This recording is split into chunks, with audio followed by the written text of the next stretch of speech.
Okay, I'd like to welcome everybody to the September 1st Planning Commission meeting for City of Russellville. The first item on our agenda is the minutes, approval of minutes from the previous meeting. Commissioners, what's your pleasure?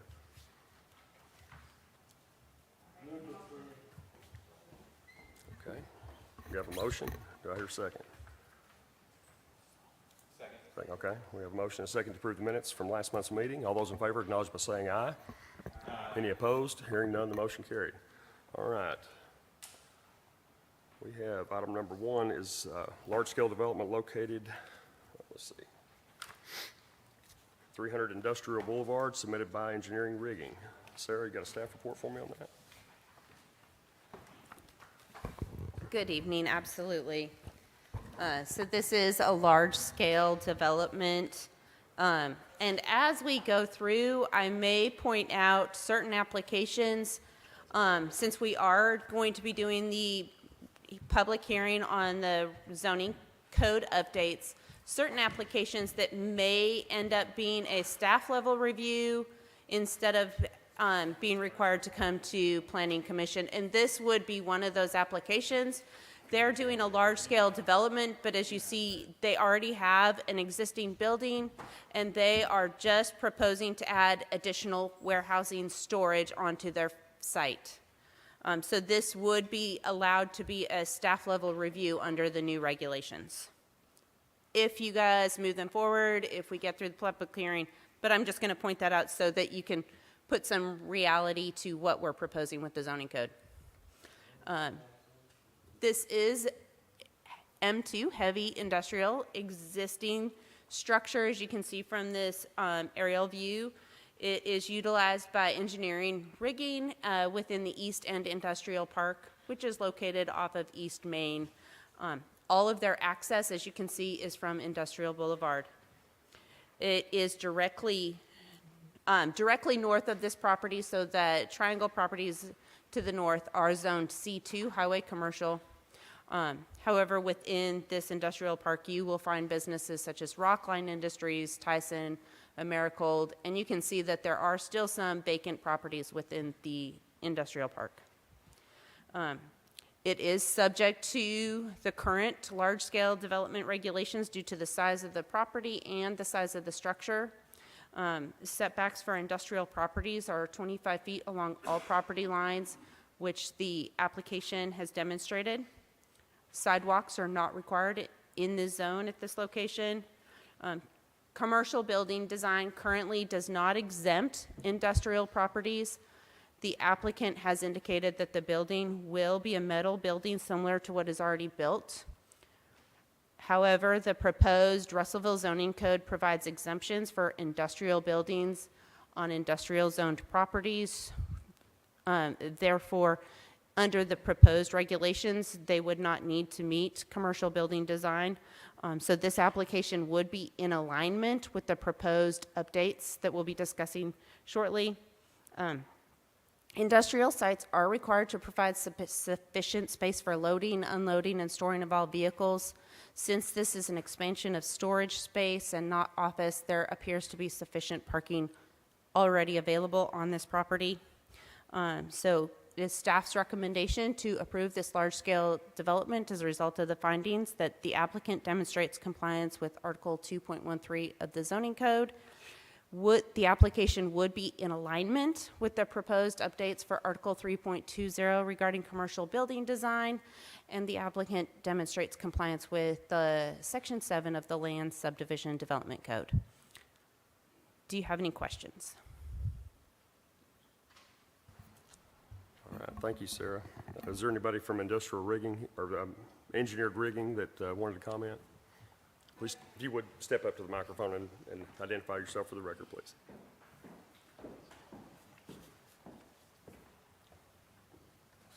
Hi, Kayla Munn with Engineered Rigging. I can answer any questions that you might have about the new development.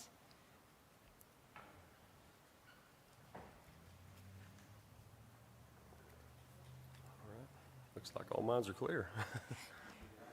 Thank you. Yeah, you're very welcome. All right, commissioners, what's your pleasure? Motion for approval as presented. All right, we got a motion. Do I hear a second? Second. All right, we got a motion and a second to approve as presented. All those in favor, acknowledge by saying aye. Aye. Any opposed? Hearing none, the motion carried. All right, item number 2. We have variance from Article 1.16 to the paved width requirement on Land Subdivision and Development Code located at 3718 and 3719 Hallmark Lane, submitted by Jordan Baumberger and Clay Anderson. Sarah, you got a staff report for us on that? Absolutely. So this is a variance to the Land Subdivision Development Code. So this is not something typically you guys have seen, at least in the last 3 years, so I'll go through some specifics on this. So the existing conditions are that is single-family residential, and everything in that area is single-family residential. It's located in Marina Heights District at the end of Hallmark Lane. It is a 3-lot subdivision that was platted in 2018 with the requirement to have a minimum of 20-foot wide asphalt paved roadway to the front property line prior to issuance of a building permit. Lot 1 has built their home, and they extended Edward Lane to their property line in a width of 20 feet over to the north, from the subdivision to the north. They do not gain access off of Edward or Hallmark Lane. There are a handful of homes along Hallmark Lane, and they gain access via a 12 to 13 foot wide asphalt paved road. The Planning Commission may grant a variance when they find that extraordinary hardship or practical difficulties may result from strict compliance with the regulations based on the 6 following criteria. And I'm going to kind of go out of order because I could fit it on the slides a little bit better. So it's not detrimental to the public safety, health, or welfare. All of the existing homes have access to their currently built homes via that 12 to 13 foot paved roadway. Item number 3 was particular hardship would result if strictly enforced, as 2 potential homeowners would be responsible for extending a roadway 20 feet in width, approximately 400 feet, costing over $100,000 in construction costs prior to being able to construct their single-family residential home. That's not a typical requirement for a single-family home to build their house in Russellville. The request is unique to the property and not generally applicable to other properties. So as I stated, this is a unique requirement for this subdivision.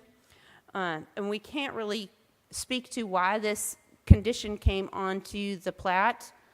This was prior to staff coming on board. But as you can see, in this case, the subdivider opted to add that note. It's a 3-lot subdivision. And building a 400-foot plus or minus road is not typical and not generally applicable to other properties who are requesting a single-family residential building permit. Relief sought will not vary the provisions of the zoning code or the land subdivision development code. It will merely provide relief to 2 future homeowners wanting to construct their new homes. In addition to those comments already listed, there would not be a public benefit served by strict application of this requirement.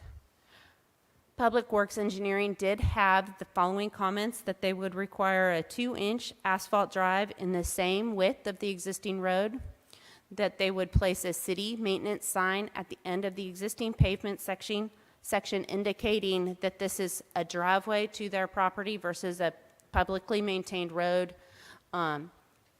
transferring that maintenance responsibility to these 2 homeowners who want to build their houses.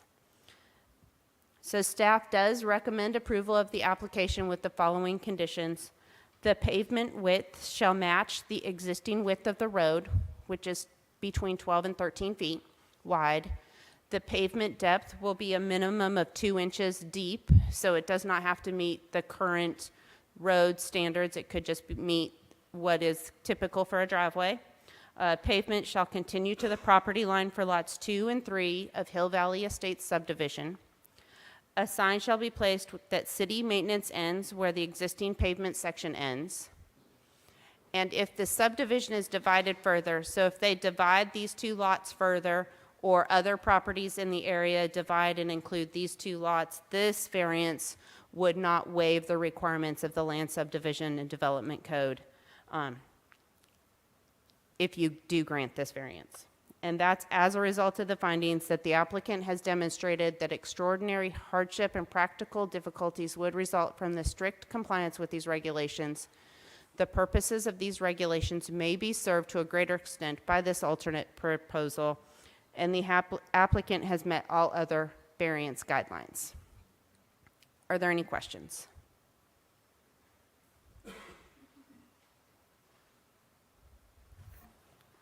All right, thank you, Sarah. Are the applicants here tonight, Clay or Jordan? Either one of you guys have anything to add to that?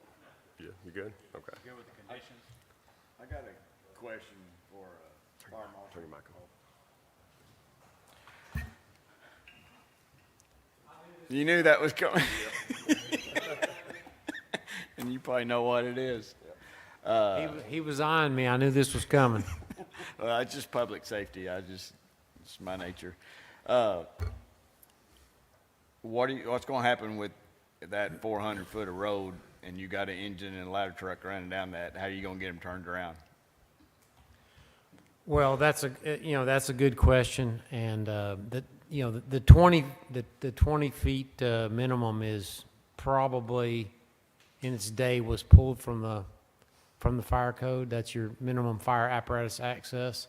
What you have to do is you got to look at a couple things. What's the plan for Hallmark? If it's always going to stay that width, does it make sense to bump it out to 20 feet and put a cul-de-sac in the end of it? So you got to look at some of those, and then who's responsible for it from a reasonable.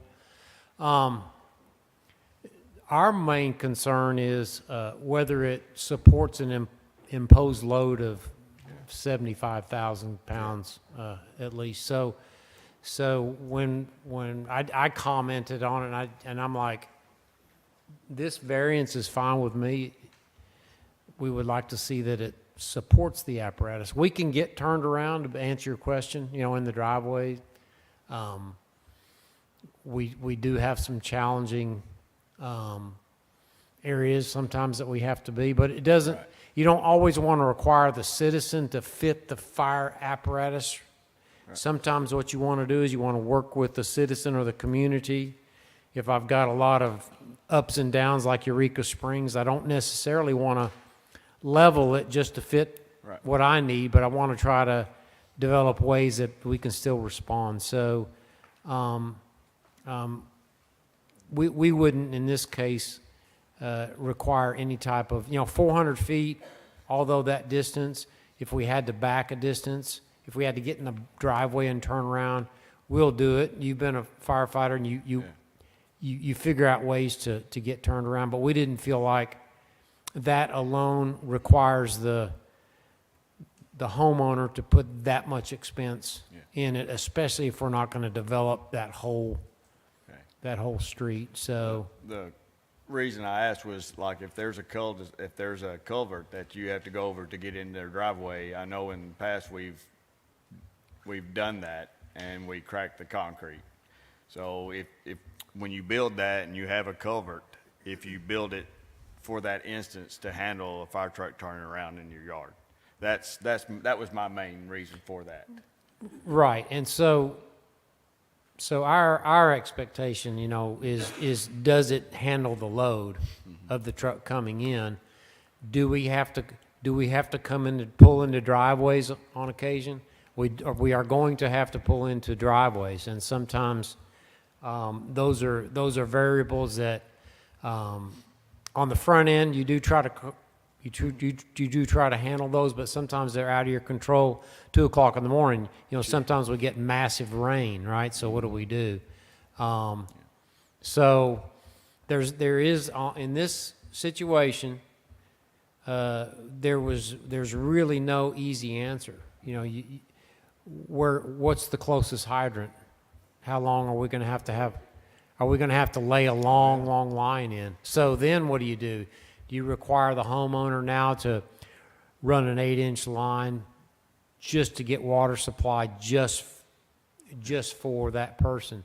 So when you plan an infrastructure, a lot of times a developer or a city will lay everything out, street widths, curbs, water lines, and all that. This is a very unique case, and it's not easy to address. So I think we came up with the best plan we could. Yeah, I think came a good solution. I just wanted it to be, just make sure we thought of everything.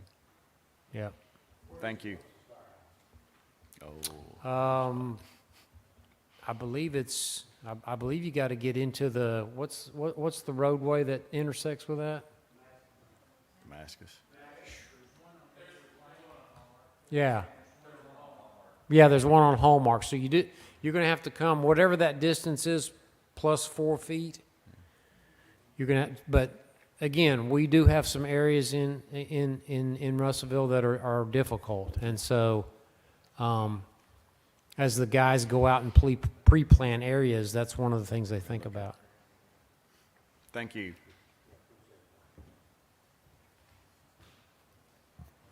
All right, does anybody else have any questions? I'll make a motion to approve as presented. Okay. We have a motion and a second to approve this special use, or this variance request. All those in favor, acknowledge by saying aye. Aye. All right. Item number 3, we have special use permit to allow a car rental business in a C2 zone located at 114 East Main Street, submitted by 24/7 Rent-A-Ride LLC on behalf of Mary Isabel. You have a staff report on that one?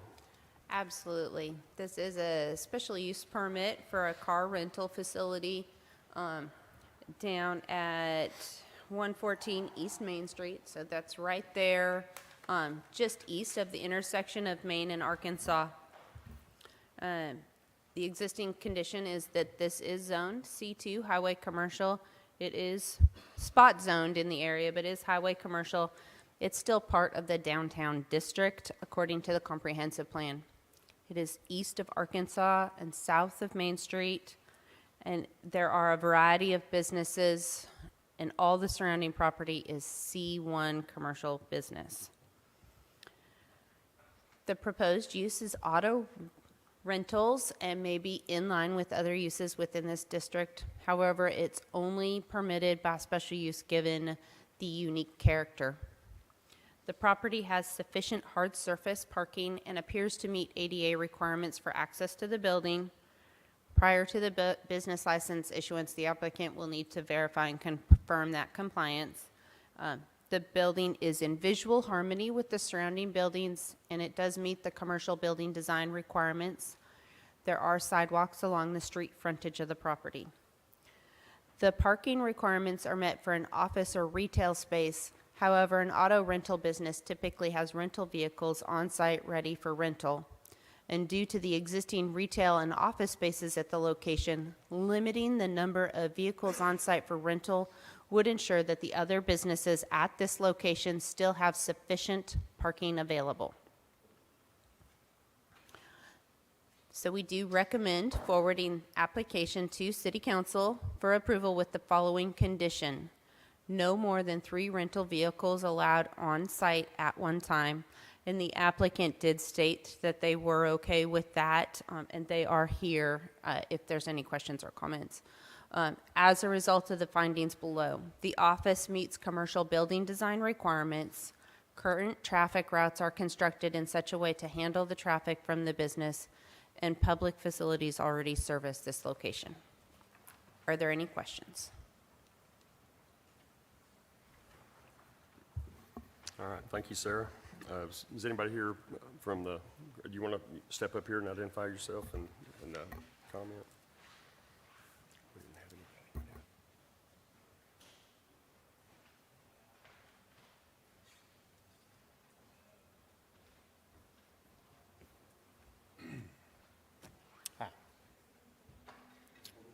Josh Spence.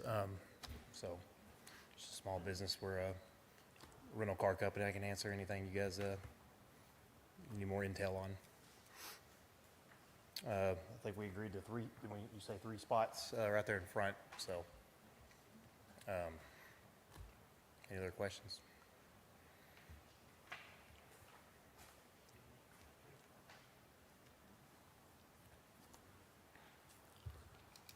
Okay, I don't guess, anybody have any questions? So only 3 rental vehicles there at a time, is that what I'm understanding? That's correct. Yes. So when one goes out, we'll bring one more in and then shuffle them to our. We have land out in the country, so we'll store the rest of them there. Yeah. Okay. Any other questions? All right, thank you, Mr. Spence, appreciate it. Commissioners, what is your pleasure? Motion to approve. All right, Second. the motion and a second to approve this special use permit request. All those in favor, acknowledge by saying aye. Aye. Any opposed? Hearing none, the motion carried. All right, item number 4 is a special use permit to allow billboard in a C2 zone has been withdrawn. And Sarah, we're not going to take any action on that. We're just going to skip right over it. If that's is that how you wanted to handle that, or is anybody here on behalf of this application? I do not believe anyone's here, but Okay. it is on the agenda, so if there Okay. is someone who could make a motion to allow them Okay. to withdraw that, that'd be great. Okay. All right. Motion to withdraw. All right. Second. Okay, a motion and a second to withdraw this application. All those in favor, acknowledge by saying aye. Aye. All right, any opposed? Hearing none, the motion carried. All right, item number 5, we have vacation of a portion of West H Street adjacent to Lot 6, Block 9, College Hill Edition, submitted by Barrett and Associates on behalf of Richard Rogers and Barton Family Revocable Trust. Sarah, take it away. Absolutely. So this is a vacation of right-of-way, 112, 114 West H Street. And this applicant has actually met with City Corps and with Planning and Development, Public Works, to kind of determine how much of the right-of-way he could potentially vacate to allow his proposed development to go through. And he is proposing a 3-unit townhome it is in the El Paso district. And so this will be one of the first projects that happens in that El Paso district, if we are in agreements that we should go ahead and vacate this right-of-way. So like I said, it is the College Hill Zone in the El Paso Mixed-Use District. You've already, some of you have seen this on the Board of Adjustment. There are 2 older homes on the property in need of repair. It's located across from the Russellville Police Department, next to Joseph's house. And this is the first property on 8th Street coming from Arkansas that is located in the El Paso district. So it's a very visual property in that El Paso district. When looking at vacation of right-of-ways, you need to consider public trust, land use impacts, and public benefit. Does the vacation impair circulation, access, utilities, open space, views? No, this only vacates a portion of 8th Street, retaining areas required for City Corps for their sewer line to be able to maintain it. And the alley has not been opened, and vacating the alley would not impair circulation, access, or utilities. What are the land use impacts regarding the vacation of the right-of-way or that alleyway? The property owner will be allowed to build the structure that he's proposing and meet the setback requirements for this district. I should clarify, so in the El Paso district, it's not a setback requirement. They have build-to lines, and so they would be able to build in this area that we're vacating with their proposed townhomes. And there are no impacts regarding the city's ability to maintain the existing public street or the sewer lines. The public benefit received by vacating the right-of-way is that the owner will be updating the property, removing structures that are run down, and proposing to build a project that's in compliance with the El Paso district regulations, which is a success in my opinion. So staff does recommend forward this application to City Council with a recommendation of approval as a result of the findings that there's not an impact to the public trust, land use impacts, and no adverse effects to the public benefit. There were no objections filed by any utility companies for the vacation, and there's no current installations within the easement or within the right-of-way area prohibiting this vacation. Are there any questions? The Board of Adjustments right for that? Okay. Yes, sir. Okay, that's what I thought. Just want to make sure. Thank you. Motion to approve. All right, we have a motion and a second to approve this vacation request. All those in favor acknowledge by saying aye. Aye. Any opposed? Hearing none, the motion carried. All right. Item number 6, vacation of 60 feet of an unopened right-of-way between Block 11 and Block 16 of A. Luker Addition, submitted by the City of Russellville on behalf of Laura Whitlock, Justice Wiley, and Chuck Frankhouse. Sarah, you have a staff report on that? Yes, absolutely. So this is actually in an area where the new schoolhouse trail is being proposed, and so in negotiations with one of the owners, they were willing to sign an easement to allow us to locate the schoolhouse trail on their property, and asked if in exchange we would consider vacating this area. And it's an unopened area of right-of-way. So therefore, we're here with this application. The city is applying for this. It's in an area zoned R2, unopened right-of-way. As you saw from that last picture, there is a portion, that area that is not in the green hatched. We will retain that 30-foot wide portion of the right-of-way, as that's where this tributary to Engineers Ditch is. And so that gives us the ability to maintain that ditch in the easement, or in that right-of-way, without retaining an easement. It is just north of James School Park, and like I said, all surrounding properties are R2. Again, public trust, land use impacts, and public benefit. There's no public trust functions impaired, as this proposal is to vacate a portion of a 60-foot unopened right-of-way, retaining only that 30 feet where the tributary number 3 to Engineers Ditch flows. Land use impacts. In exchange for an easement for a portion of the new schoolhouse trail, the city agreed to vacate this unopened right-of-way, which allows adjacent property owners the ability to maintain and utilize that portion of the property. And the benefit is that there is a reduction in responsibility for the city. Additionally, I guess I'm highlighting the fact that this was in agreement between a property owner to get an easement for schoolhouse trail. And that will be in construction within the next year. It is staff's recommendation to forward this to City Council with a recommendation of approval as a result that this is an unopened right-of-way with tributary number 3 to Engineers Ditch flowing within the right-of-way at this location. There's not an impact to the public trust, land use impacts, and no adverse effects to the public benefit. There were no objections filed by any utility company for the vacation, and there's no current installations within that unopened right-of-way prohibiting the vacation. Are there any questions? Okay.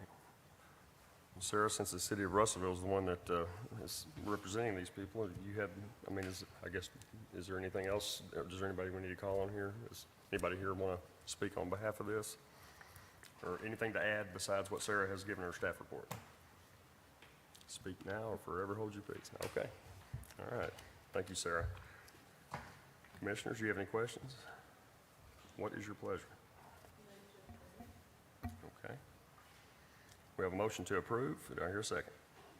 Second. All right, we have a motion and a second to approve the request. All those in favor acknowledge by saying aye. Aye. Any opposed? Hearing none, motion carried. Okay. All right. Item number 7. It's, vacation of a portion of West 2nd Street right-of-way adjacent to and south of lots 10 through 12, Block 9, and lots 5 through 9, Block 10 of the McClure and Bayless Edition, submitted by Barrett & Associates on behalf of Mike Maggart and Susan Heisen, Kirk Warren, and Anthony Fuentes. Did I fillet those names just right? Sure. Okay. All right. Go ahead, Sarah. Absolutely. So we are, the applicant submitted the application calling this a vacation of South Tulsa, but as you can see from this image, it is actually a vacation request for West Second Street. It's easier to say South Tulsa because we know where South Tulsa is, since West Second Street is not opened in this location. But as staff, we did correct it to West Second Street because that is actually the street that is being requested for vacation. My picture is gone. Existing conditions. This is located adjacent to the Walmart neighborhood market. The street is situated between C4 zone properties along between West 2nd Street and Main Street. Those are C4. And to the south is R1 single family. There is a new single family home being constructed on the residential property, while the existing commercial businesses exist on the north side of this unopened right-of-way. This property abuts up to the parking lot for Walmart neighborhood market. Items to consider. Does the vacation impair public trust functions? Public Works is requiring a 40-foot easement, installation of a 15-inch culvert in Tulsa Avenue, and construction of an approved swale the length of the vacation, which provides staff with sufficient infrastructure to maintain the drainage in this area. If those conditions are not included, we would be losing some public trust functions, but since those are being conditions that we are asking to be added to this vacation request, then we do not believe that there are any public trust functions that have been impaired. Land use impact. It does allow the single-family home some privacy that they want, since then West 2nd Street would not have any improvements done to it since it is vacated. It provides more property to the businesses to the north side where they can maintain and make improvements as needed for their business. And the benefit is that there is a reduction in responsibility for the city since the right-of-way will not be improved. We will still have that drainage easement and we'll still be responsible for drainage, but we won't be responsible to maintain and repair a paved roadway. So it is staff's recommendation to forward this to City Council with a recommendation of approval with the following conditions. Revise the drawing to show a 40-foot drainage easement along the length of the vacation. Install a minimum 15-inch culvert at Tulsa Avenue. Construct the approved swale the length of the vacation, and all construction and revegetation shall be complete prior to recordation of the vacation. As a result of the findings that this is an unopened right-of-way with drainage issues identified to remain city maintenance, there is not an impact to the public trust with the reservation of that drainage easement. There is not an impact to the land use benefits, and there's no adverse effects to the public benefit. There were no objections filed by any utility companies, and there's no current installations within the unopened right-of-way. Are there any questions? Thank you, Sarah. Dave, you got something you want to add? Okay.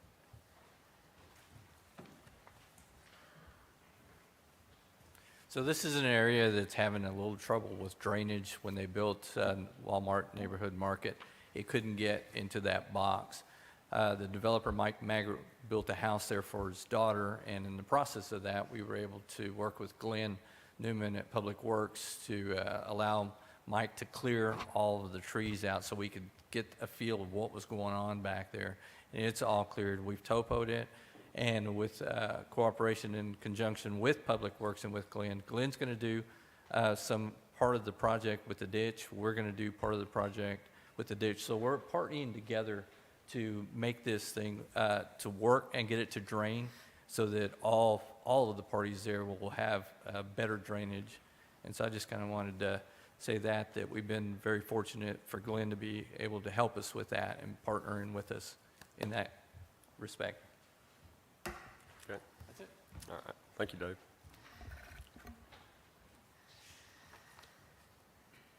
All right.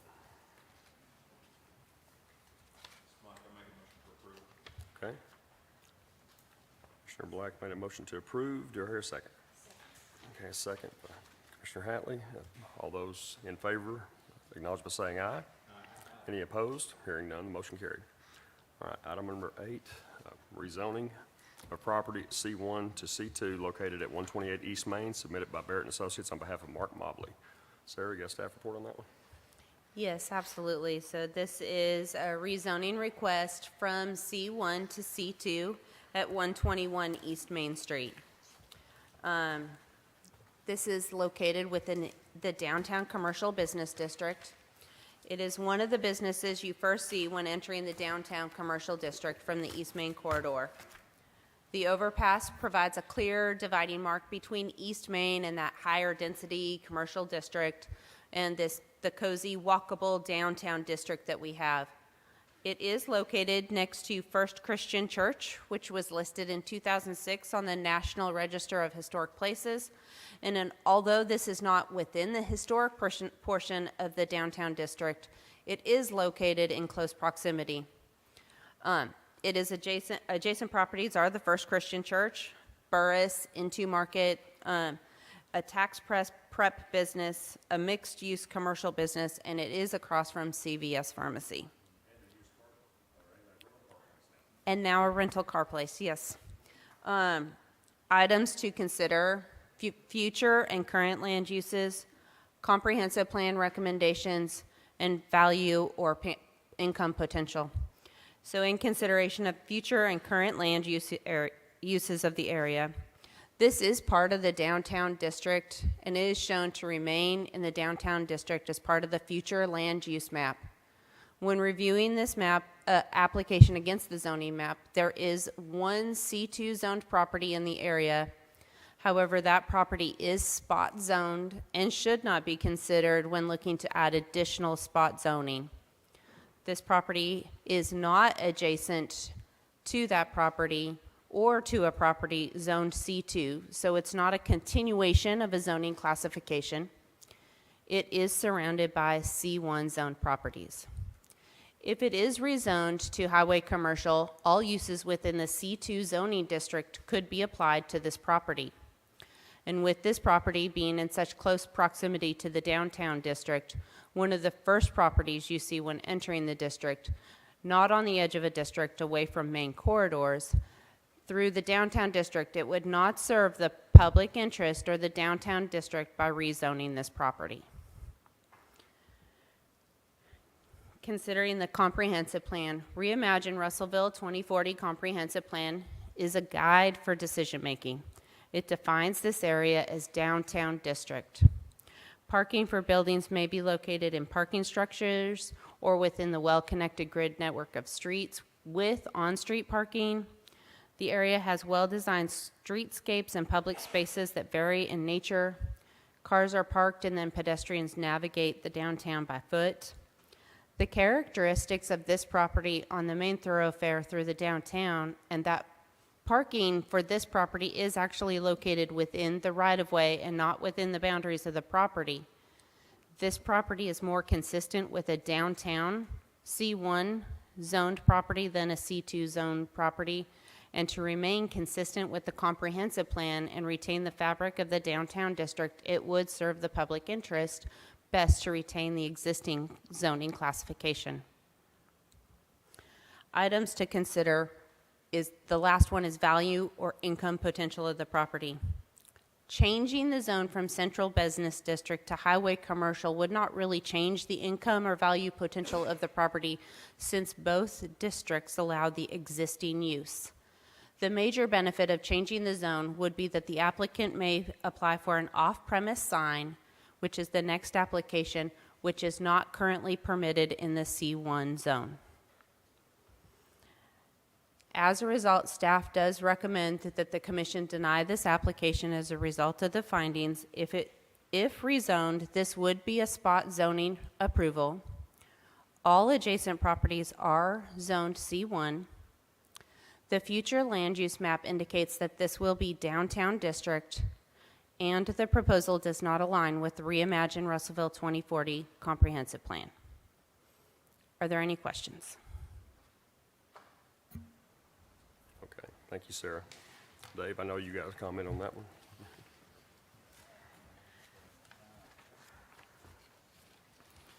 Dave Garza with Barrett and Associates. As you well know, this is the Mobley law firm, has been the Mobley Law Firm for a very, very long time, and will continue to be the Mobley Law Firm for years yet to come. When you look at that, as you go through there, we're talking about the corridor on Main Street. When you go through, basically all you see is a roof line. You don't see much of the structure itself. So it's kind of set away from the downtown landscape area because of the overpass. You just don't get that visibility. The purpose that we're here because of the rezoning is because Mr. Mobley had wanted to put up a sign. This is specifically for a sign that will have a message board on it that he would be able to advertise on. And in order to do that, he went to Trey Smith, city attorney, and Trey said, this is what you need to do. You need to get it rezoned, and then you're going to need to have a special use permit to be able to advertise on the sign. And so he's wanting to replace the sign up there. Now, if it's possible that instead of rezoning, you can grant a variance for the sign, that will work also. Then we won't have to rezone. You just grant a variance for the sign, and then we get the special use for the sign, and that works the same way, if it's possible and if there's no objections.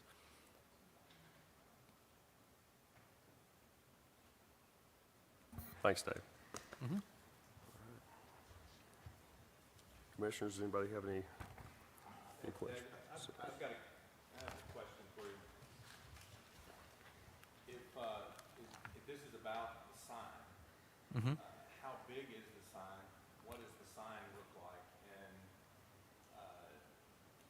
You should have it in your packet. It's not very big. It does not meet a It's the next billboard. application. It's We approved this one. smaller than a billboard. Yeah. It'll be an LED sign, It'd be a 2x8. panels. is it possible to discuss the size of the sign before we approve or disapprove Yeah. the changing? Do you have it? You have it there? There are no dimensions on that sign. Is it gonna be bigger than what he has now, Dave? There's a message board that goes on it? That's fine, but the top won't be any larger than he already has. No. This is maximum 200 square feet. Yeah. That's probably gonna be about a 2x8. Yeah, there should be a design in there, because I had submitted one. Yeah. Okay, mine's 2x8. Is that big mine? In my city, so. No, below it. Below it. So it will be the same size as the sign there, but just below. Below it. Those usually run about 2 foot by 8 foot, is usually Right. how big those are. I want to say, what is it? It's like 4 foot by 10 or 11? Something like that. They're real expensive. Yes, they Very are. expensive. And so the only way to pay for it is you have to advertise or sell advertising. And several, I think you'll, Compute does it. Several other businesses down East Main Street, they advertise and they sell advertising, but they're already in a C2.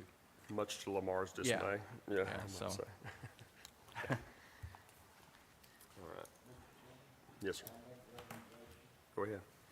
I recommend we approve the sign and deny the zoning.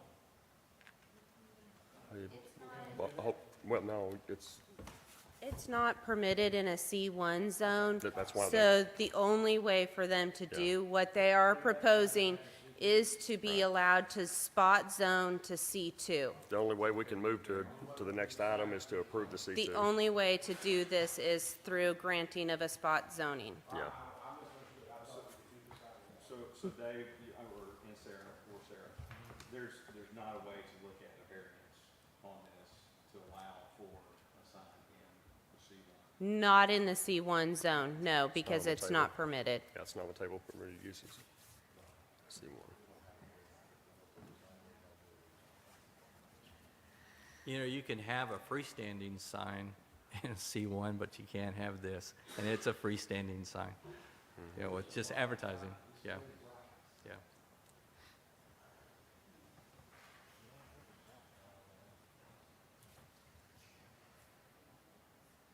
If you liked Mr. He wasn't able to be here, But if you would like for him to talk about this, you want to make a motion to table it till next month? I don't think he'd be opposed to that. Commissioners, what's your pleasure? I mean, I don't like the idea of spot zoning. I'd move to table it I'll and let Mr. Mobley make his case on it. So make that a motion. I'll make that motion. Okay. Table it. We have a motion and a second to table this item till next month. All those, I'm sorry? And the Yes, next, yes, item the number next 8 and number 9 to next month's meetings. All those in favor acknowledge by saying aye. Aye. Any opposed? Hearing none, the motion carried. Okay, thank you. all right. Sarah, we have take it away. You've got number 10 and 11s on you anyway. Go ahead. Thank you. Yes, sir. I know you have very much come to be familiar with my zoning code update, monthly updates. This is actually a public hearing. This is the first public hearing. And if you listen to this proposal tonight and take comments, there will be additional hearings if you move this on to City Council. But we have finally, this year-long process of going through, and since March I've been giving monthly updates on the Russellville zoning code. Our project mission has been that quality of place. It's to promote economic development within the city through modernization and updates to the subdivision and zoning regulations to facilitate that quality of place, that it's equitable for all citizens. So it's that quality place. We have put into the zoning code some clear standards. There were language like landscape plan is required, but we didn't give you any idea of what we wanted. And so we've put clear standards in here, and we've made this a predictable and simplified process. And so a lot of this information you will have heard before. Hopefully 99% of all this information you will have heard before. But we're going to go through this. So the Russellville zoning code was last updated in 1999 with modifications in 2002, 2006, and 2007. And since that time, there have been small changes made. Items have been identified as missing, not working, and admittedly, codes did not work, so previously regulations have been ignored. We did kickstart this project in September of 2021. With the first public input meeting, we had at least 25 citizens in attendance at that meeting. We have had a total of 3 public input meetings, with the last one being held last month. Yes, last month. This is the 1st of September, on August 16th. We also had, I did not put on this slide, we also had one long-range planning committee meeting where we also went over the changes and listened for comments, questions, and we've addressed a lot of the questions and comments that have been brought to our attention. We did have a public input survey that had 253 responses. Our consultants who do this for a living were very impressed with the number and quality of responses that we received. And the overall response was very positive. I don't know if you had a chance to look, but we did have all of the survey in the drive for you to look at, all of the responses that to the questions, and some of the comments and were also in that presentation that was in the drive. I can go over that. However, I did leave it out of this presentation. It would make it a really long evening. Yes. Many comments received were from residential home builders, developers, citizens, sign companies, the biking community, counselors, and commissioners. And we have included those and addressed any comment that we could address, because our goal, remember, is quality of place. We wanted to make it clear, and we wanted predictable and simplified processes. So we've definitely listened to recommendations and took those into consideration with this. And so all of that is presented here today. I did want to go over the size of the document has increased. And so I just wanted to kind of highlight some of those changes where we changed the font from Times New Roman to Arial. And just changing the font, we didn't change the size of the font, but Arial is a more legible font for people who have some reading impairment to read easier. And so by doing that, it actually increased it just by changing the font 15 pages. We did add standalone ordinances, so some of the issues we would run into is, do you know you regulate this ordinance or that one? We brought those into the zoning code so we know where they are. It's the street renaming, which is a new ordinance adopted by City Council last year. That added 7 pages. The vacation of right-of-way process wasn't in the zoning code. That added 2 pages. Airport zoning, I'm responsible for regulating that. I'd like to find it, 7 pages. Our sign regulations are out of compliance. We didn't realize how out of compliance they were. We regulated content a lot more than we realized. So that section, as of the Supreme Court legislation, changed from 4 to 17 pages. It's clear, but when you can't say a certain type of sign, you have to describe it. It usually takes more words to say that. We added a separate fee schedule. It's only 1 page in the code, but right now it's kind of scattered throughout, and if someone says, well, where is that? It has taken me a long time, and so we moved all the fees into one place where we could see it simply and find it so that people have that. That's going to be there in the zoning code. We added conditions to allow auto repair, self-storage, and entertainment uses to change from special use to permitted. That added 4 pages, and what that is we gave them specific conditions to meet. If they meet these conditions, then they can just move ahead with their permitting process. Otherwise, they can request a variance. We did add 2 new zoning categories, walkable neighborhood and mixed-use zoning. Remember, these don't change any zoning. It just gives some choices if someone wants to go through a zone change request. We did add new regulations, but just 2 sections. Multifamily design standards, that added 8 pages. Currently, there were no design standards for multifamily, and so now we have some. And then mobile food vendors, we did add 7 pages for that. Currently, we have to treat them like a restaurant, but they're really different, and so it was always a challenge for staff. We did add clarification. So right now, a landscape plan is required, but we don't know what it is supposed to include. So landscaping, we added 15 pages for that. The fences, walls, and hedges, there was currently regulation in the code for that. Dave Garza actually asked that we separate out walls and clarify retaining walls, and so a lot of the regulation was to separate that out, make some clarifications. That added 7. And then we combined the definitions from all of these standalone ordinances, from land subdivision development code, all into one place, so we had one concise location where we could go look for definitions, and that increased that section by 20 pages. So there are more pages in the zoning code, but this is kind of a drill down on what those changes are. These are the major sections, and you've seen this. Multifamily design standards. We tweaked the commercial design standards, fencing and landscape standards.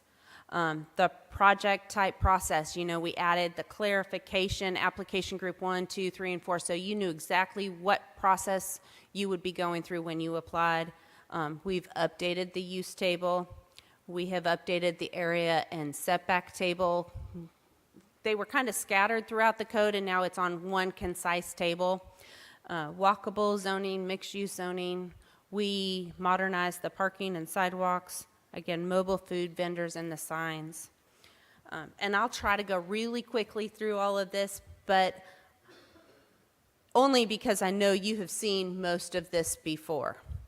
So the proposal for multifamily design standards, we've separated it into the 2 categories.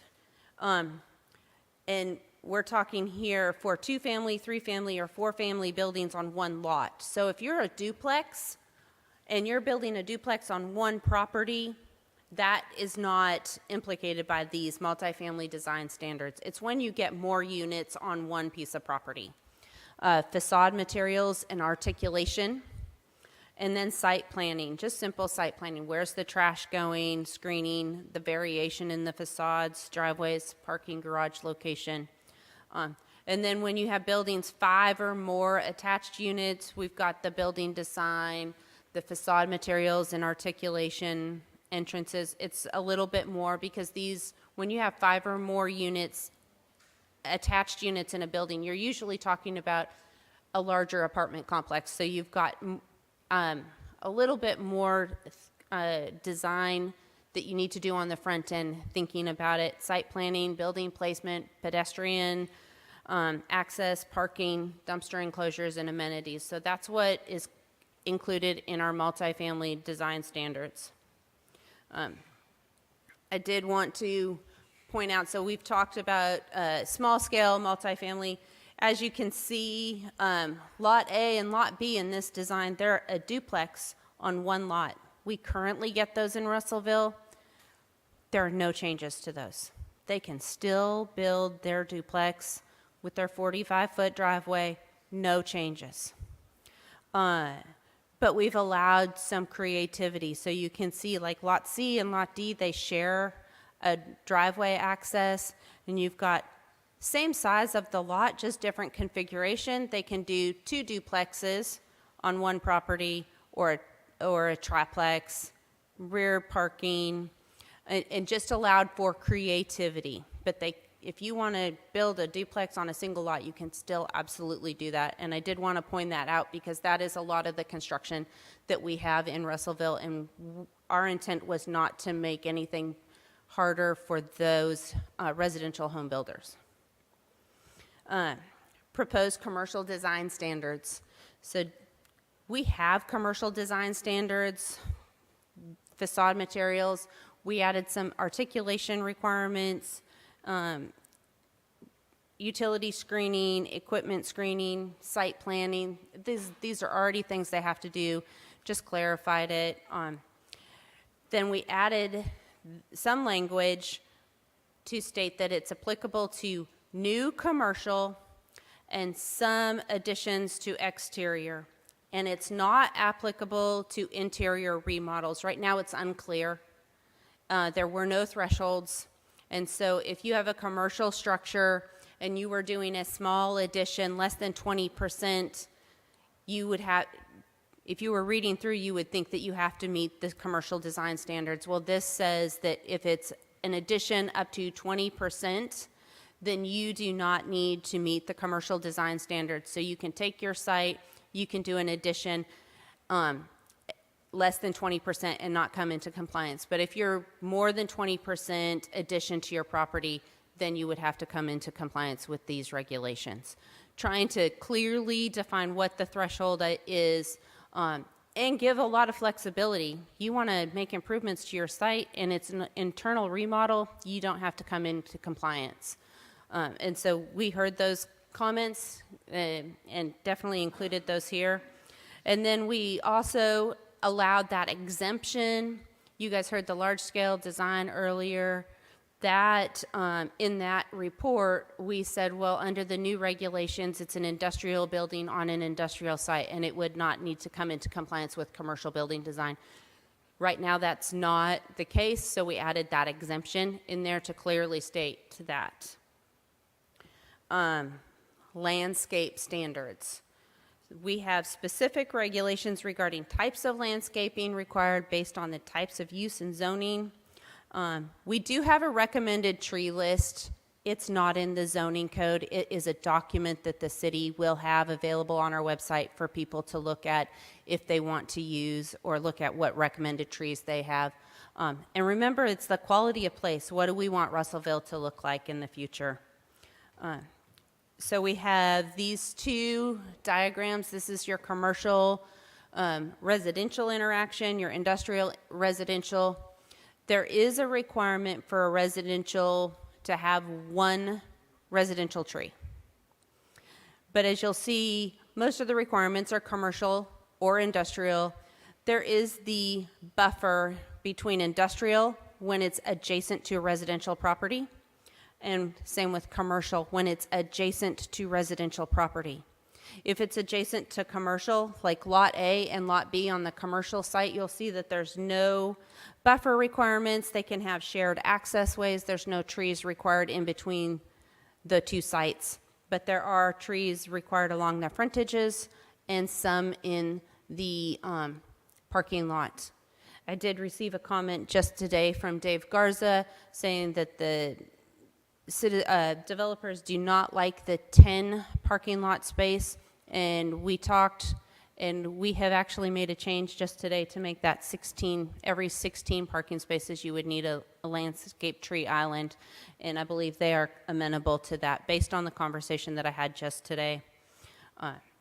But their landscaping requirements are what the citizens have asked for. They're looking for that quality of place. They want everything to aesthetically look nice, and we did not necessarily, these are not a lot of landscape requirements, but they are clear landscape requirements. So if someone is developing, they'll know exactly, I need to plant this many trees and this many shrubs, and they'll be able to move on. And that's what the developers have asked for. Just tell me what I need to do, and that's what I'm going to do. This is, I think, a really big win.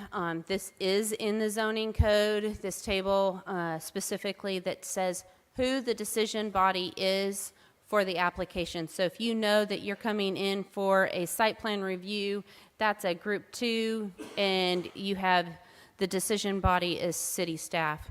If you're coming in for a special use permit, state law says the decision body is planning commission, and so we're, with this amendment, updating that to give the authority to planning commission to be the approval and decision body on special use permit, and you see that that's in a group 3, and you would know what that process is. Back to that clear standards, predictable processes. Another big, this is a big adjustment that we have been talking about, is to the residential, the minimum lot sizes.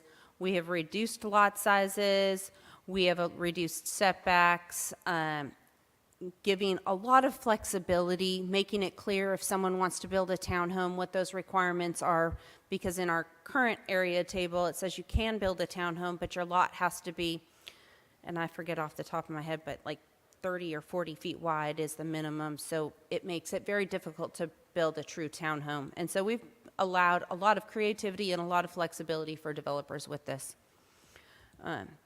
We have the proposed districts. I know you've seen the walkable district, and the next one, I'm not going to go over all of the details unless you want me to, because we have talked about this, but we have the walkable district, and then we also have this mixed-use neighborhood, giving some options to someone who maybe wants to rezone an area to be a little bit more creative. So again, these are options available, nothing is being rezoned. Parking regulations. We did not make a lot of adjustments to the residential parking. We did offer some flexibility for multifamily. So if they're providing bicycle or scooter parking or motorcycle parking, they will have some allowances to reduce the number of parking that they have to provide if they offer those spaces. However, we've made some pretty significant changes in the commercial, making it market-driven. It offers the flexibility back to the commercial developers. They tell us based on the design of the building, of what their proposed use is, what their parking requirements are, and there is a list of 5 or 6 items that they have to provide to staff to show what their parking requirements are. But instead of staff saying that, well, your square footage is X and you need 250 parking spaces, well, it's an IT building, 99% of it is servers. I have 4 employees, And based on the uses at this building, we're going to provide this many parking spaces. And if they can provide the information, then it offers them a lot more flexibility with that. We also have an allowance for shared parking. So if they can come up and with an agreement, they'll have that option available to them. One thing that was brought up early on is the inconsistencies between the Land Subdivision Development Code and the zoning code on the sidewalks. And so we did review that language, made sure that they were consistent between both the Land Subdivision Development Code and the zoning code.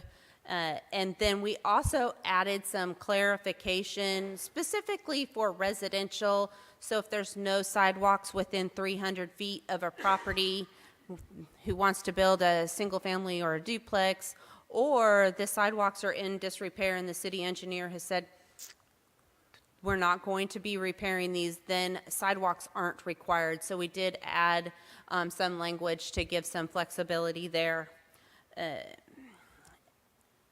Mobile food vendors, again, we didn't have any requirements. We had to treat them like residential, so it was very hard for staff to regulate and kind of figure out, navigate through what's required, what's not. And so we do have some pretty basic requirements for mobile food vendors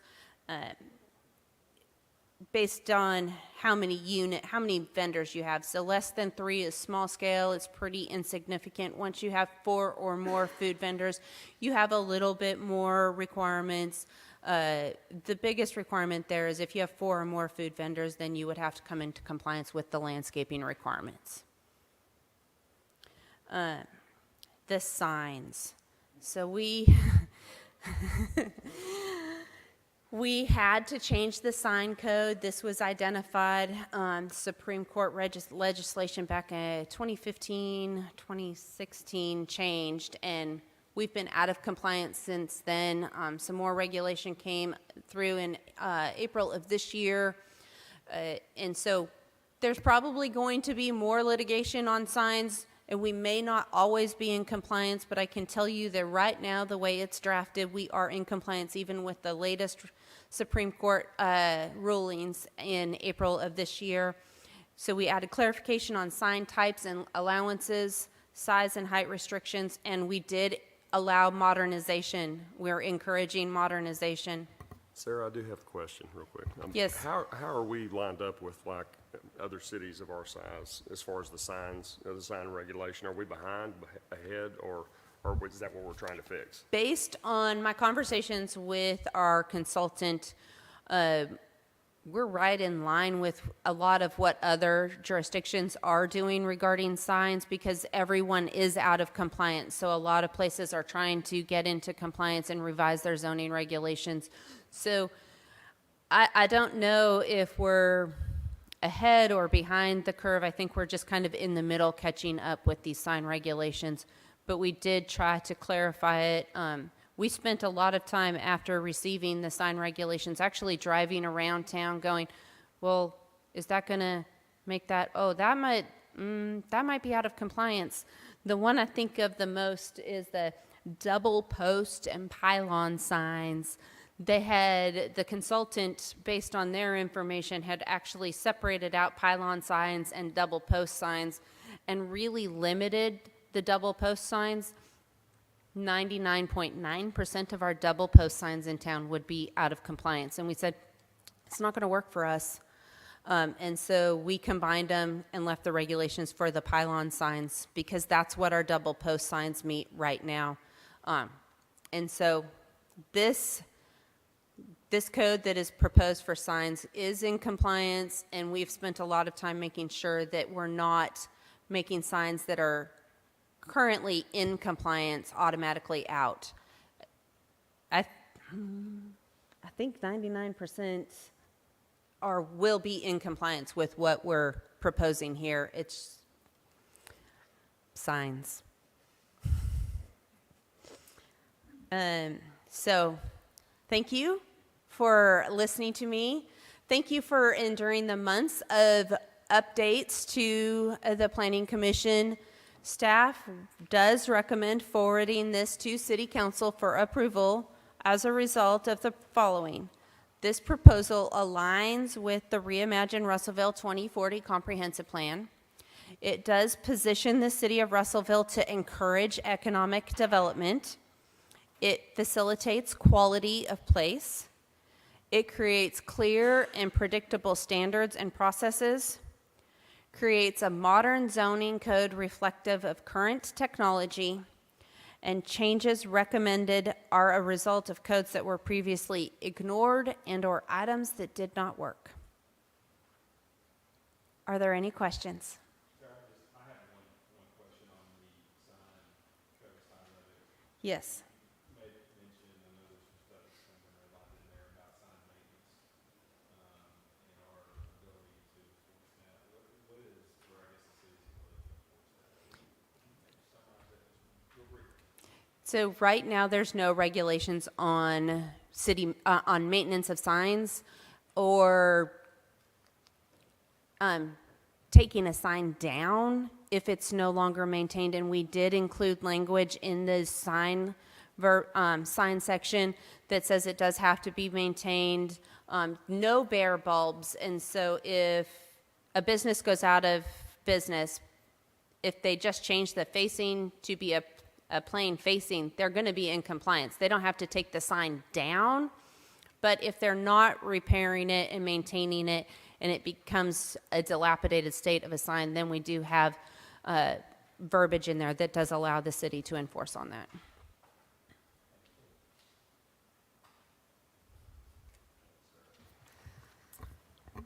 All right, commissioners. Yes, it is. You want to? I figured you might.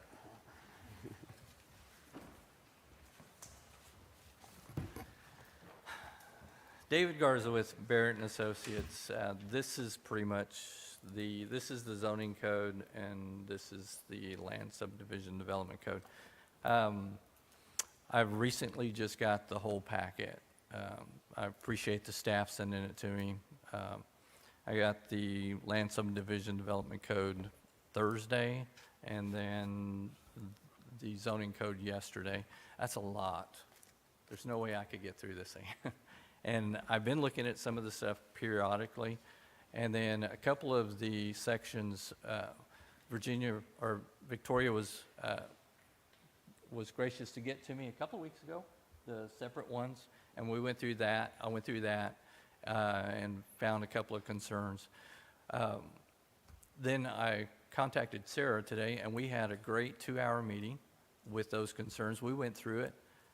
There were some things that she was able to help clarify so that I can understand, and I appreciate that. There were also some things that I was able to help her to look at, and she's made some changes. She's asked Garber to make some changes to those. So we had a very productive 2-hour meeting, but it was only for just a few of the sections. Haven't had a chance to go through this. I think if I could go through this stuff completely now that it's together, because some sections refer to other sections. So if I'm looking at just one piece of the section at one time, I can't look at the other one without it being all complete. So now that we have it all complete, then it's going to be a whole lot easier to start going through and then make comments, and that's what I'd like to do. So I was going to ask the staff, or this group, if you would entertain postponing it 1 month so that we could go through this. I can go through this, Sarah and I can go and have, I think, a half a day, to go through this again. Both of them? Mm-hmm. Both of those? Okay. The land subdivision development code has some things in it, but it looked like from just a quick glance, it was some add-ins. Okay. But it still needs to go through. We did work on, when we were talking earlier, which one of the hang-ups that I have is about the lot reconsolidation system. The county really is struggling with that. There was a section there, Section B, that I felt like that it was still going to do the same thing. It was not going to solve the issue. Sarah and I talked about it this afternoon, and we came up with a good formula that will work. So it was that coming together, the two of us talking it, and what I look at it from is I look at it from the standpoint of the builder, because that's what I do is I build, and I know what can be built. You know, you'll hear the phrase, well, you know, I can design anything. I can design a house in the air. It doesn't mean you can build it. So you have to look at it from this constructability aspect as well, you know, so you can ask for certain things to be certain place, but building it, is it going to be a problem? And Sarah, could I get you to do something for me? Yes, sir. Would you bring up the slide that had the trees with the buildings? Kind of want to use that as a reference. That one right there. So, you know, for instance, this one. If you look at it, that looks great. Love it. Nice trees along the street and everything. And, you know, from first glance, you would think, wow, that's pretty nice. But when you look at it from a constructability aspect, most of our properties already have sewer, water, and electric already in place. So if you looked at this, for instance, where the trees are located between the curb and the sidewalk, that's where the storm drainage is. You can't plant a tree over storm drainage. So you have to move it out of that. So you move it behind the sidewalk. Well, that's where the water line is, and the sewer line on the other side. So you move it a little bit further. Energy is going to say, no, you're not, because we have, you know, the existing lines over top, and they cut it. So it's kind of difficult. So the thing is, are there areas, is that addressed in the code to where if you can't do that, if you can't plant those trees there, but you still need to plant trees, can you then vary and plant the trees in a different location? Is it allowable? Can the staff recommend that? I don't know that because I haven't read that in here. So I'm looking at it from a building standpoint. So as I read the regulations, I'm looking at, can it be built? You know, what are going to be some of the problems? And then what I do is I go to Sarah, and I say, here's my concern from the buildable aspect. What do you think? How can we make this work? And then she gets with me, well, okay, we could probably do this. We could put this code in there. And we did that this afternoon. We worked really well together and made some changes to make sure it would work. But to be able to do that, I got to have time to read this. That's a lot to read. If you haven't read it, I certainly have it. And so I know that we're still going to have, it's got to go to city council, and we're going to have some more public hearings all through. But are you comfortable with sending this forward if you haven't read it yourself? And so, you know, and I know and I commend Sarah that she wants to try to get it this year in honor of the mayor. You know, it was his project and putting this together, and, you know, I totally understand that. But this is a document that's going to be with us for a very, very long time. Yep. And so, Dave, I can tell you in the 8 years I've been on this planning commission that you have been a vital part of a lot of what's happened here. Mm-hmm. And you've been essential. We've got a good staff, we've got good people in place, but we do appreciate all your input there. yeah, well, too. I've made mistakes, and I've seen mistakes, but with construction too, and, you know, and I've designed some things that when I go back out there, they didn't work, you know, and so I've learned a lot over 30 years of experience, and I learned a lot of that because of the mistakes. And when you make a mistake, you learn. You know, it's hard. You hope not to, but you do the best learn. way to do it. And the thing is, it sticks with you. Yeah. You never Leaves a forget. scar, you're going to remember it. Oh yeah, you But- never forget. I never forget that parking lot that we built, you know, that we designed, and I had the bulb out and all that stuff, and first rain, and water collected right in the corner because I didn't get it to drain the opposite direction. You know, it doesn't work that way. You know, and I use that experience with our new guys now, working with the downtown streetscape. You know, Eagle Architects, and, you know, they're designing all that, putting it all together, and the first thing I looked at was that exact spot. How are you going to drain that? You know, because the slope is this way, water's coming down this way, and here you have this island. How do you get the water out of that corner? You know, right there. And that's from experience, you know, because I've been there. And so I think if, you know, we've got a long weekend, a holiday weekend, and I think I can go through the majority of this weekend. And then Sarah and I, if we could schedule about a 4-hour, half a day, I think we can get through this thing. And where, you know, I feel comfortable with it. I think she feels comfortable with it. We're both in the same track. We do want something that is clear, concise, and that's going to work for the city. As long as those 4 hours are not next month's planning commission meeting time, I mean, that's. No, Okay. well, I Y'all think do that before the within meeting. the next 2 weeks. Okay, Yeah, no, within the next. I was kidding, Dave. Because you'll have to have time then to get with Garber, you know, and massage it with them, and then, you know, if they say, no, this isn't gonna work, then, you know, you want, when it comes back to you, you want something that, everybody, including Garber, herself, myself, you know, and the builders that are maybe here, are comfortable with moving forward. Then if you do that, if it is that way, I think it can move even faster, because then they're not gonna oppose it, so why couldn't we pass it at the second month? Right. You know, November of the city council, or, you know, for sure, December, Right. because it would be, it'd be all vetted by then. And so I see this as just as opportunity to move it forward faster, if we can do that. Do appreciate you, sir. Yes, sir. All right, Sarah, you have any comments to that at all? Or,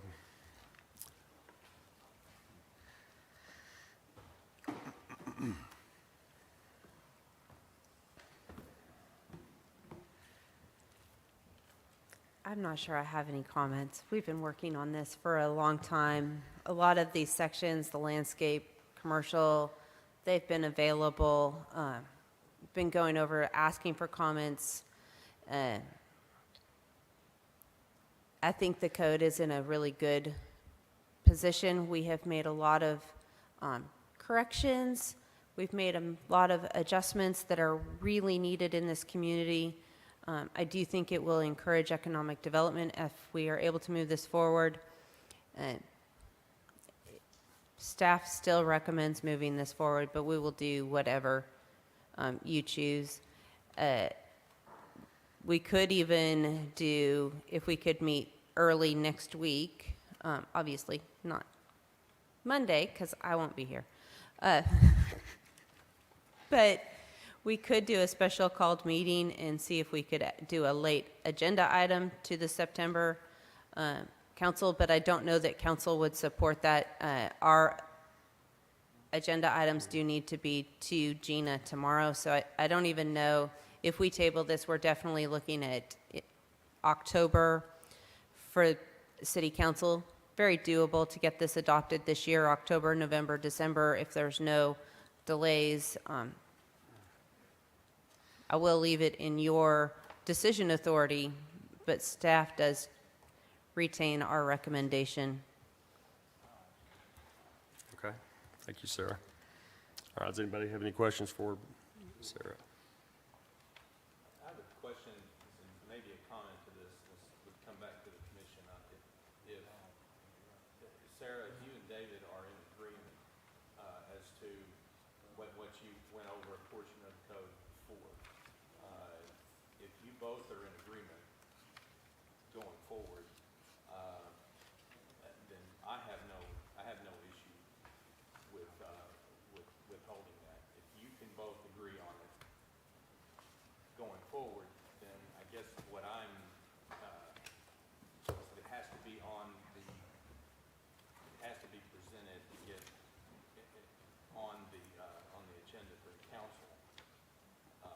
How much time do you need to go over this? And is that something we can make a motion to approve contingent upon you guys agreeing? Well, my plans were to try to go through both of the codes. I think the land subdivision development code, I can go through pretty fast. Like I said, most of it's just adding some of the regulations we already have, but it still needs to go through. I still need to go through that just to satisfy myself.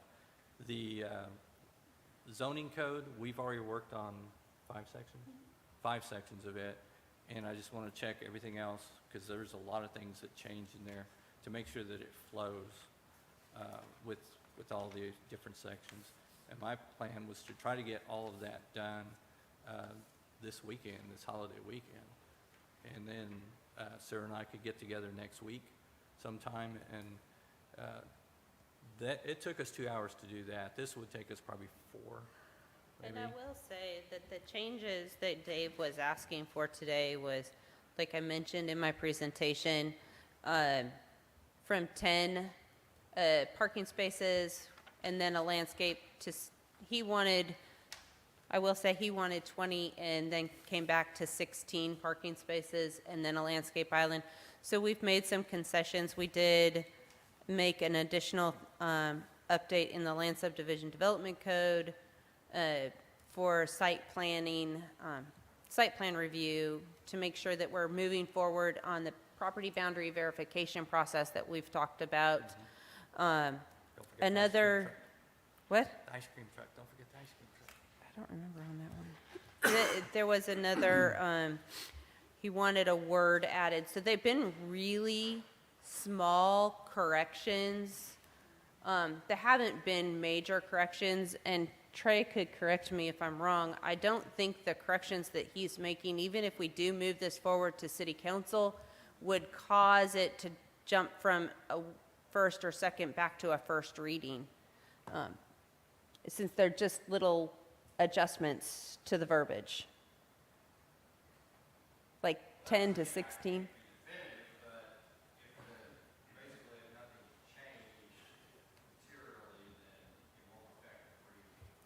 Now, the biggest change is the landscaping ordinance. You know, it's gone from nothing to something, and that I have not had the opportunity to go through.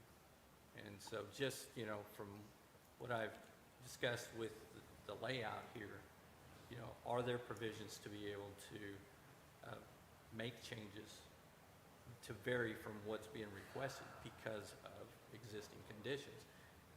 That's the same thing that happened with these zones up here, the Prairie Creek zone, you know, the College Hill zone. All of that was designed for an area that was completely blank, that had no development whatsoever. You know, it's a model after Hendricks over there, the village at Hendricks. It was a model of that. But that whole area was built out, and so you saw what happened. I mean, there were I think five different Board of Adjustments requests because it just couldn't comply. So you know, that's what I'm looking at. You know, how is the new codes going to affect pre-existing conditions? Are there provisions that will be able to allow the staff then to make some approvals based on those existing conditions, as opposed to having to always come back to the Board of Adjustments or the Planning Commission? Because I'd rather the staff make those decisions. Well, my opinion isn't, take for what it's worth, but I'm not big into postponing things or tabling things. But also, y'all have worked so hard to get this right that another little bit of time, a week or two, in my opinion, is worth it. I agree. That's my opinion. My opinion. So, to revisit kind of Luke's point, is there a way for us to give some approval contingent upon staff and that you gave your, input and insight on the side of it? To Allow it to go to city council through the process. Is that the really definition of what material is, if it's a change? Because I think we have, what the city and what the private side with Barrett Associates is exhibiting is a lot what we have been missing for years on this between development and the city. So I commend you both for working these things out the way that you are. And, I think, we are on the right track, and the way that you are cooperating and getting these things done. I agree with Mr. Jackamore on this. But if there's a way to forward this with the cooperation that's being displayed now, without material changes, that we can approve that and move that forward, then I would be for that, if there is a way to do that. We made some good concessions with each other, and I think, given the fact that we worked well together today, and I appreciate her time, that if you wanted to go ahead and move it forward, if Sarah and I can agree, let's meet next week, late next week or before, within 2 weeks. And we'll work on this together as a cooperation between her and I. Then I wouldn't have a problem with that. I mean, is there To a go way ahead and that moving we it can get forward. it on the agenda? If you want to go ahead We and can put it, put it decide, on go the ahead and pass agenda, it, put it on and the if- agenda, If. with the there is guarantee that some- we're going to work on it. And if there's something that comes up that you need to pull it, is, it can, We can address it at that can you time. address it at that time? Because I feel It's gonna make it. the way that, again, the way we're cooperating on it in this spirit, I'm fine with moving that ahead. If there's something that comes up that is material that needs to be postponed, bring it back and address it then. But otherwise, I think, this is the right direction. Yeah, we can do that. Correct as needed. We don't need to do anything. Yeah. All right, thanks, guys. Commissioners? 10 and 11 go together. Yeah. If I can. You can Do what? translate that, I'll put that in. Oh, no, I'm not the secretary. How do you want to? Yeah. All right. Commissioners, what is your pleasure? I will make a motion to forward the staff's recommendation contingent on the approval of Barrett and city with no material changes to what is presented. And if there are material changes that both parties are agree on, then that will be pulled from the council, and we will address it at our next planning commission. Sounds good. All right. Do- I would need a full discussion. Do I hear a second? Do we feel like we need to, Okay, we do have a second. Go ahead. do we feel like we need to have Trey review? That's exactly what I was going to say. Trey Smith, do you have anything, is there anything here that is a possible snare or anything that we need to look at with that? Not in favor of contingency motions because it's, the deliberative body is giving it to actors, and then if there's a disagreement, y'all won't be meeting till after it's over, and the disagreement will spill over to city council. So, you know, what y'all said is decent enough, in my opinion, and you're now placed in the hands of Sarah and David, and hopefully they'll work it out. But if not, we'll know by Tuesday, because we'll have the agenda meeting, and one party may say they're in agreement, the other may say we need more time. So that's why I don't really like these type of contingencies. Okay, all right. We do have a motion and a second on the floor here, though. I mean, you want to read that? That's just contingent on those? Okay. I'm just kidding. No, you don't have to read that. All right, we have a motion and a second. All those in favor acknowledge by saying aye. Aye. Any opposed? Hearing none, the motion carried. And that was for items number 10 and 11, correct? Or was that just number, that was for both 10 and 11, right? Items 10 and 11, yes. Okay, all right. Do you want the presentation on 11 then? Do we need it? I mean, sir, do you want to? Okay, all right.